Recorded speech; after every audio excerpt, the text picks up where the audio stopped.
G'day. Anyone who's been watching my channel would know that I'm a bit of a fan of this Lord of the Rings game, so I bought a new pack. It is called Hunt for Gollum, and it's the start of an entire block where we're off hunting for Gollum.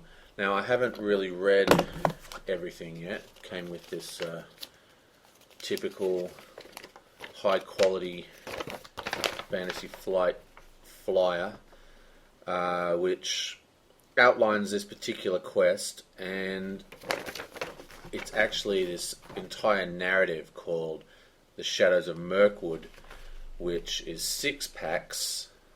I currently own, well, I've ordered 4 of them, so I've got this one, and I've got Conflict, and I've got this one on order, and this one's on order still. They haven't turned up in the mail yet. So I'm going to at least get this entire expansion, and then we'll see if we're still having a lot of fun. Awesome.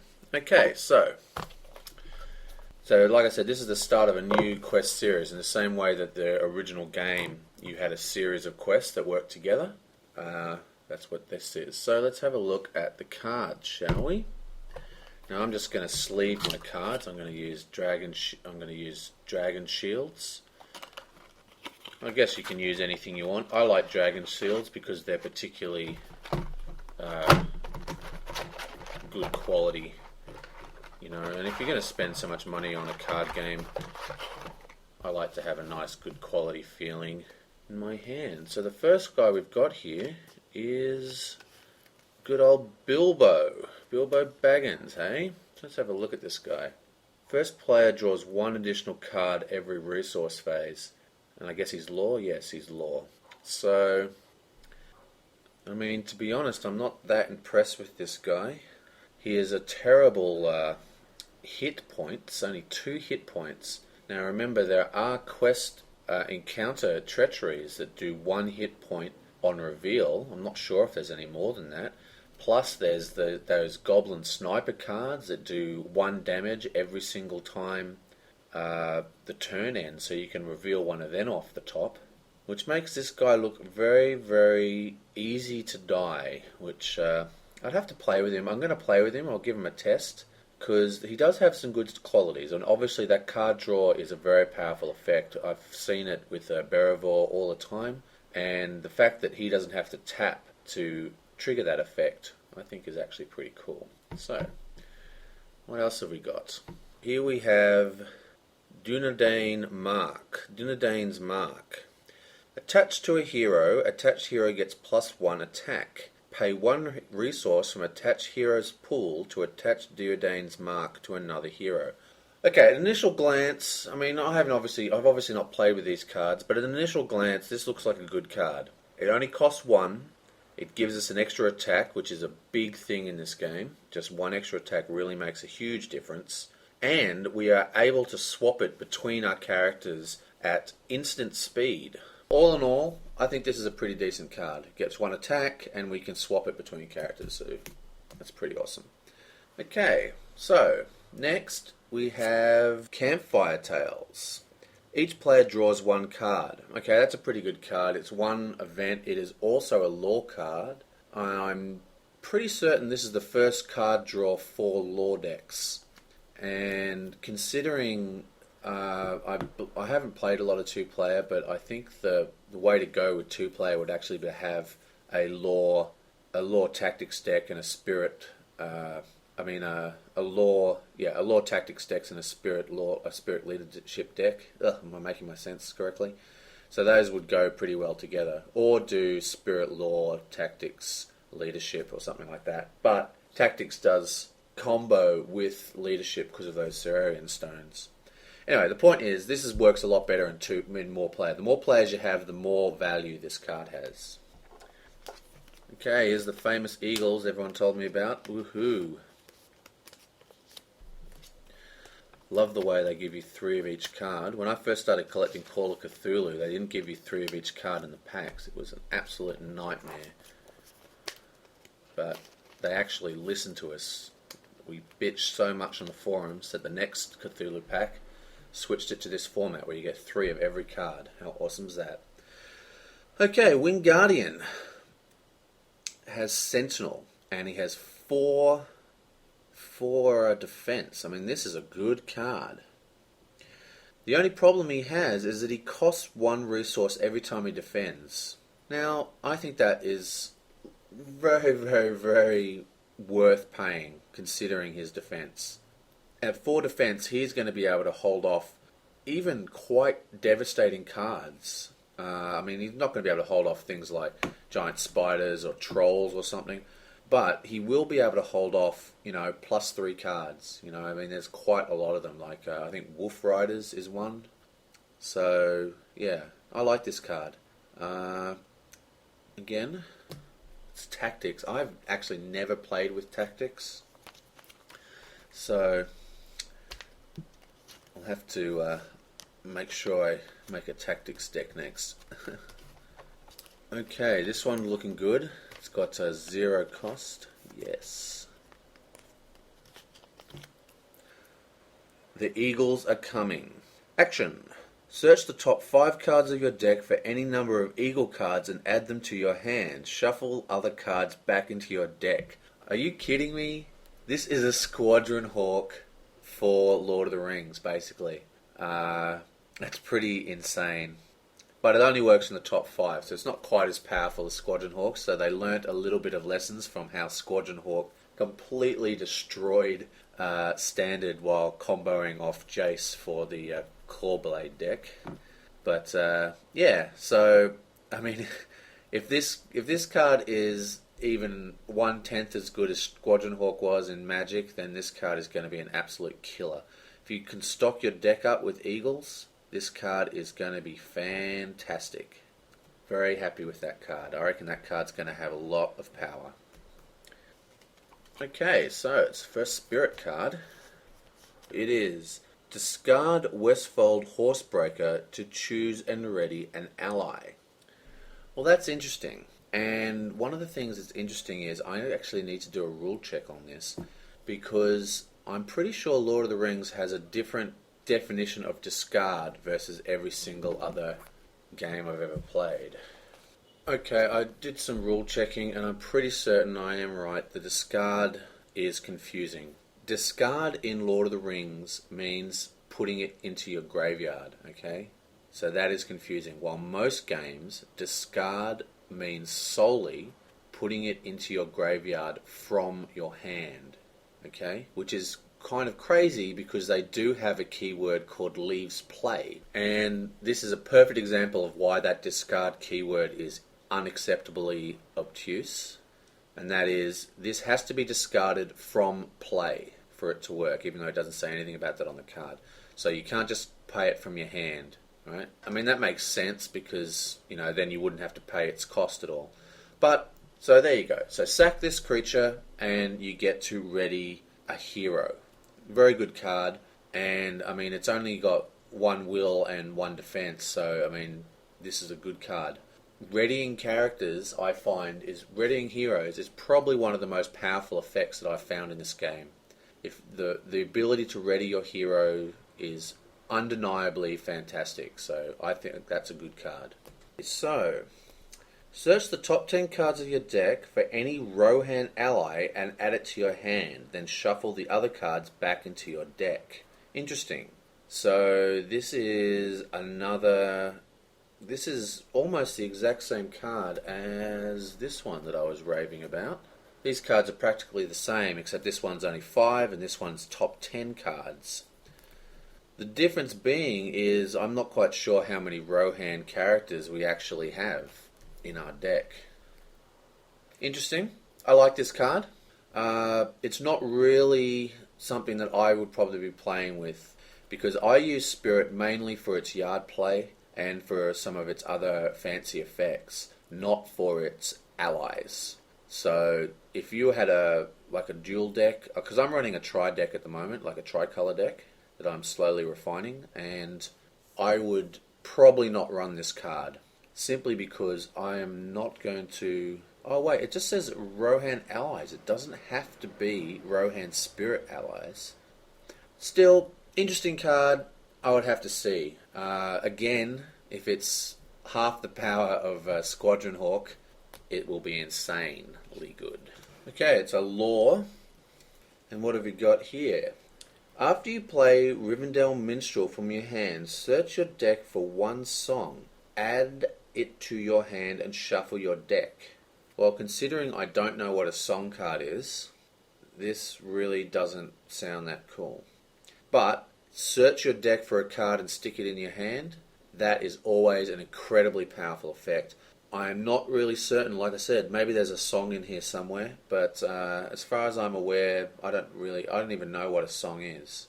But as the decks come out and more cards come out and more songs become available, this is going to end up a very powerful card. I can feel it. One to watch, because combos, like fancy full-on combos that just let you play tons of cards and do amazing things, being able to fetch directly from your deck is usually one of the most vital components to get one of those combos to trigger. So I think this is going to be a very powerful engine card in the future. It's one to keep our eye on. Next, let's see if they make any decent songs. What have we got here? After a location is revealed from the encounter deck, immediately travel to that location without resolving its travel effect. If another location is currently active, return it to the staging area. Well, that's very, very cool. I'm going to have to do a rules check on this baby, because if it discards the counters on the current quest, it's not nearly as funky. Okay, so there's no word on this. I might need to update my FAQ, so I'm not quite 100% resolved on this, but the card does not mention anything about quest counters upon the current location. So, theoretically, and neither does the FAQ I should have mentioned. So, the way this is reading now is that it does not wipe the quest counters from your current location, and that makes this card a huge bonus. Especially, there was a quest I was doing recently. It was like I can never pronounce it, the second quest in core. There's a location card there that costs 5 will, and that's huge, absolutely huge, and this card would just completely wreck it.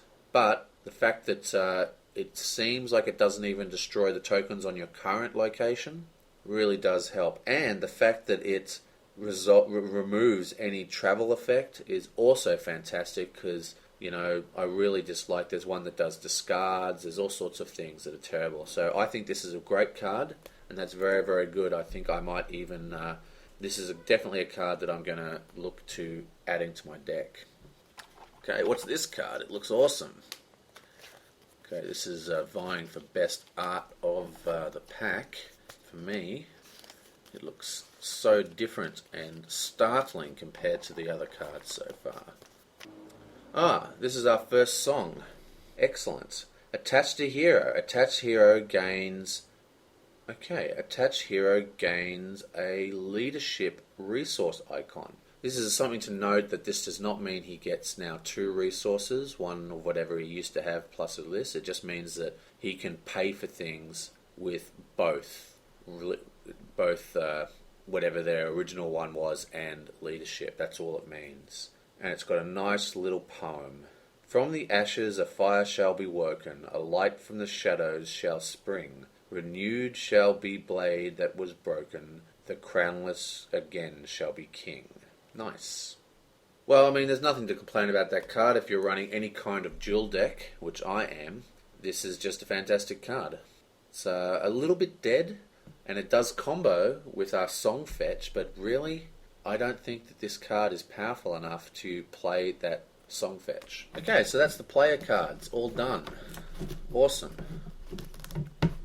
Some nice goodies in there. Okay, so let's have a look at the encounter deck. Signs of Gollum. Not a lot to talk about here. I mean, there's a lot to talk about, but without knowing the actual quest objectives and the actual game itself, I will not really be able to talk about that one. So we'll talk about that when I eventually get around to doing my playthrough. So this has pretty interesting effect. It's got the title Riverland. Its willpower cost is the same to the amount of ally cards in play. That's pretty devastating if you have a heavy ally-based deck. So, and it's got a shadow ability too.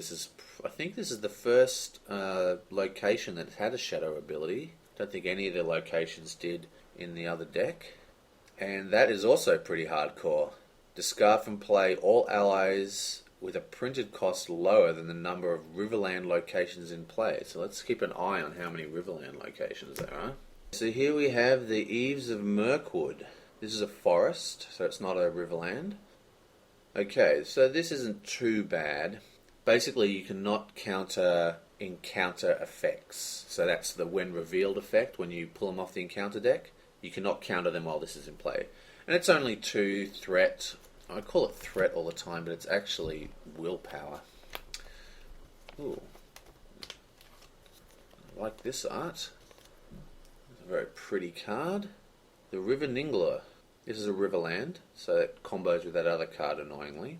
Wow, this is it's 4 quest points to beat this guy, and every single time it's the active location during upkeep, you remove a progress token from it and from the current quest. So you have to do 2 quest tokens to this every single time, otherwise you're going backwards. Terrible. And it's also got a shadow effect, and that's removed tokens from the quest as well. So that's not very good. Riverlands are dangerous places. God, I just want them to release the undead pack when Aragorn goes and gets his undead allies. Ooh, baby. Okay, so next, the East Bank. While the East Bank is the active location, allied cards cost 1 additional matching resource to play. That's not too bad. I mean, it's not good, but I mean, as far as cards go, it's not too deadly. It does have a shadow, and it's got a return to staging area. That's not too bad. So this is not terrible, but I can see it being annoying. You really have to see how these cards play together. Another Riverland. Okay, that first Riverland card's looking more and more scary. This is the West Bank, and while this is the active location, attachment and event cards cost an additional matching resource. So I know which side I'd rather be on. And it has a pretty nasty attack value. Basically, its shadow means that you double your attack enemy. Basically, it means that you double your enemy's base attack if this shadow card comes up if you don't have a clue token. So that's pretty full on. These were the clue tokens at the beginning. These signs of Gollum. I'll have to figure out exactly how they work. Okay, on to the enemies. Yeah, this is what we like. We like enemies. One of these days I'm going to write a custom rule set to make a Jordan game out of this. Okay, so Goblin Town Scavengers. It's got a reveal effect. Discard the top card of each player's deck. Until the end of phase, increase Goblin Scavengers' will by the total printed cost of all cards discarded this way. Okay, that's a very random effect. It's hard to say if this guy's a terrible threat to us or not. I mean, on the face value he's not. He definitely isn't as scary in solo player as he is in doubles. But at the same time, if you're playing 2 players, you pull out the wrong cards, you could easily get, up to 7 or so threat off this one guy. So it could be bad. Yeah, so he's not too scary. Wow, there's lots of this guy. Hunters from Mordor. Wow, 6 hit points, 2 attack, 2 defense, and 2 threat. No, these guys are scary. And they get +2 and +2 threat for each clue card in play. Wow.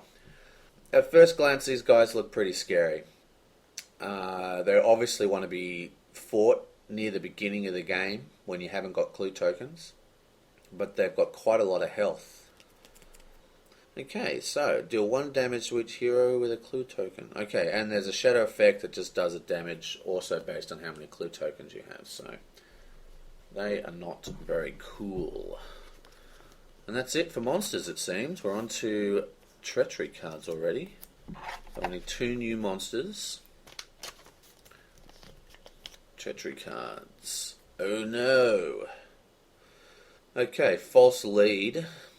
Basically, it removes a clue token from us, and if there isn't one, it gets surged. So that seems very annoying. If you've spent a lot of time gaining your clue tokens, and then they suddenly get disappeared on you, that would suck. Flooding. Doomed 1 plus surge. Remove all progress tokens from all Riverland locations. Nice. I like this card. The effect is really scary, but very, very nice use of thematic linking here. It's a flood. It floods, wipes your, tracks in the dirt clear, and you're lost suddenly, and you've got to explore the location again. Very, very cool. Surge obviously sucks. It's draw another card, and Doomed obviously means it just raises your threat by 1. So I really like this card. This is the one that's tickled my fancy the most out of the encounter deck so far. Dragon Sleeves. I just ordered another 100 of these stupid things. Old Wives' Tale. When revealed, discard 1 resource from each hero's resource pool, if able, and exhaust any hero that could not discard a resource from its pool. Okay, that's another good thematic treachery event, and this is nowhere near as scary as that last one. Basically, you got to discard a resource, and if you can't pay for it, you tap your hero. Makes great sense, you're following down all these clues trying to find Gollum, and you hear this old story, like an old wives' tale, which is false, so you waste time and resources exploring it. So, that's pretty cool. Oop, there's 3 of these. And that's it. This encounter deck is done. And let's have a look at the actual quest. Next time I do this, I'll look at the quest before I look at the rest of the encounters. Okay, so the hunt begins isn't too scary. It's good to see, because scenario 2 and 3 in the core set were very, very quick starters. But this one, nothing really happens. You just draw an encounter card, and then you quest, and then at the end, you have a pretty cool effect where you get to look at the top 3 encounter cards and choose the one that's the least annoying, and chuck the rest out. So yeah, it starts off nice and easy. Somehow, I don't think that's going to stay the same.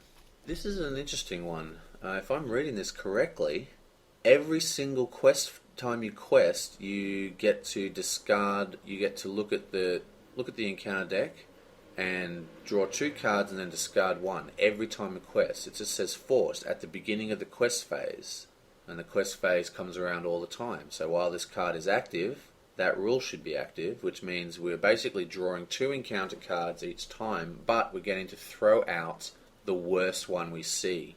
So that's bad, but has some good things. It's interesting. Okay, and last card of the pack.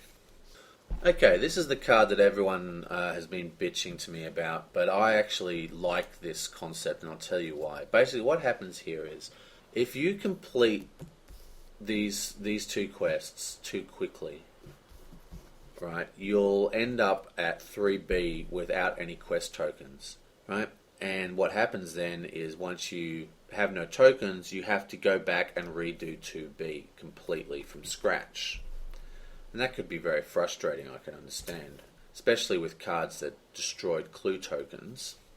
But let's just have a look at what's really going on here. You're hunting for Gollum, and you're looking for signs of him, and then you're on the trail, and if we lose sight of him, we lose sight of Gollum, we're no longer on his trail, we've basically got to find him again, we go back to the finding of the clue stages. That makes complete thematic sense to me, and I have no problems. Mind you, I haven't played this yet, so maybe the frustration, I'll start bitching along with everyone else, but first glance, I see nothing wrong with that. Okay, so the treachery deck is done. So that is the pack, the Lord of the Rings Hunt for Gollum pack. Now, favourite art is going here for this guy, and the card that most interesting to me is Rivendell Minstrel. I mean, it does fetch this. This is not a very good song, but if they print good songs, I think this card is going to be an absolute integral part to any decent combos or engines that you might want to try and run. I think that's going to be a very, very key card for lore decks in the future. One to keep your eye on. Nice. As for the encounter deck, this is easily my favourite encounter card. I like the art on it, and I just love the whole concept of the flood wiping out the footprints and us getting lost again. Very, very cool. So, I am very, very keen to play this, and that is what I'm going to do right now. See you next time.